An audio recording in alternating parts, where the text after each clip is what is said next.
Centar za razvoj interneta Srbije početkom aprila sproveo je istraživanje među korisnicima interneta. Više od 60% ispitanika želelo bi da putem interneta, odnosno putem PayPala, plaća robu. Ali to nije moguće zbog aktualnih propisa i zbog odluke Narodne banke Srbije. Naš gost ovoga jutra Zoran Torbica iz Centra za razvoj interneta. Dobro jutro i dobrodošli. Dobro jutro. Zašto je nemoguće plaćati određenu robu? Pa evo, sada u toku je izmene zakona o deviznom plaćanju, koji je u suštini dobar. To je u nadležnosti Ministarstva za ekonomiju. Imamo savršenu saradnju sa ministrom Mlađanom Dinkićem i njegovim sekretarima. Međutim, ovaj deo koji se tiče Narodne banke, oni su to zakucali. Kako je mi sada situacija? U ovom momentu građani rezidenti, dakle, mogu da iznesu u kešu 10.000 evra u džepu preko granice, mogu da plate karticom preko interneta koliko god žele, ali ne mogu da pošalju, sem u slučajima smrti, bolesti, školovanja, novac u inostranstvo, niti da drže tekuće račune. Što se firmi tiče, normalno ne može da se nosi keš, može se plati karticom, ali ne možete opet da imate otvorene tekuće račune u inostranstvu. Šta je faktičko stanje stvari? Faktično stanje stvari da građani i rezidenti Srbije jednostavno imaju račune u inostranstvu otvorene, zato što to niko živi ne može da iskontroliše.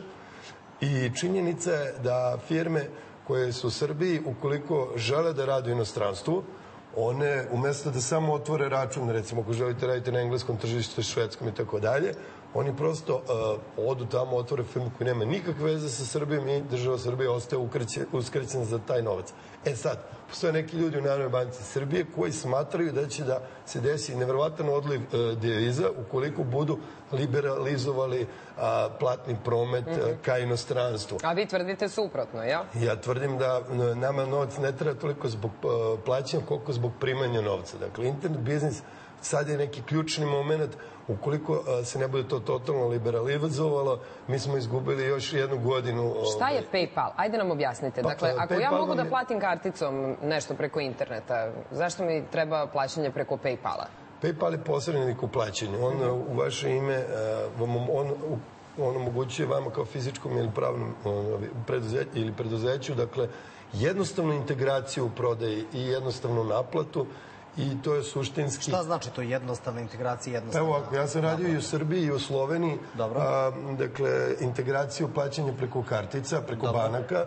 I to je proces koji traje od 30 do 60 dana u obe zemlje. A PayPal smo integrisali za nepuno 2 dana, tehnički za 15 do 20 minuta.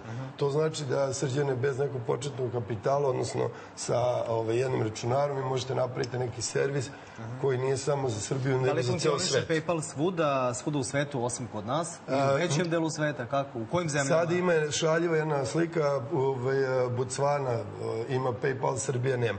Sve zemlje koje nemaju restriktivan platni promet prema inostranstvu imaju PayPal. Narodna banka predložila ne mogu kažem, neke vrstu Frankenstein kombinacije, dakle ne može da se otvori račun u inostranstvu, ali s druge strane priznaju neki račun kod posredničkih organizacija. Obzirom da PayPal vama ne prosleđuje odmah novac, već vam prosleđuje posle nekog vremena, to de facto i jeste račun u inostranstvu. A pošto je Srbija ipak jedna mala zemlja i jedno jako malo tržište, kad bude došao taj novi zakon nekom junioru tamo u PayPalu, jer mi ćemo verovatno biti statistička greška koliko smo veliko tržište i njemu će piše ovde zabranjeno, ovo nešto dozvoljeno, nek to sačeka prosto sledeću godinu. Problem je što se neće desiti ništa. I ja sam došao ovde da zamolim Narodnu banku Srbije da popuste, da liberalizujemo... Jeste više u Narodnu banku Srbije da ih zamolite?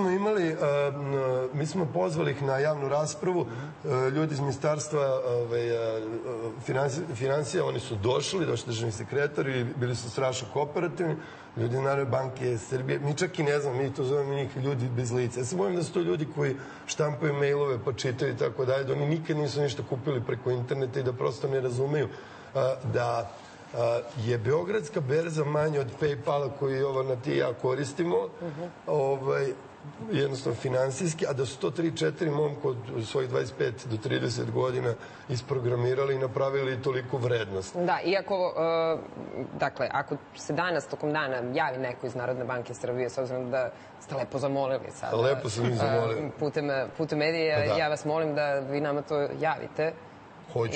I da dođete kod nas da pohvalite ljude iz Narodne banke Srbije, s obzirom da je ovde reč o nekomunikaciji. Apsolutno. Ja ću vrlo da im rado objasnim u čemu je problem. Hvala vam što ste bili gosti.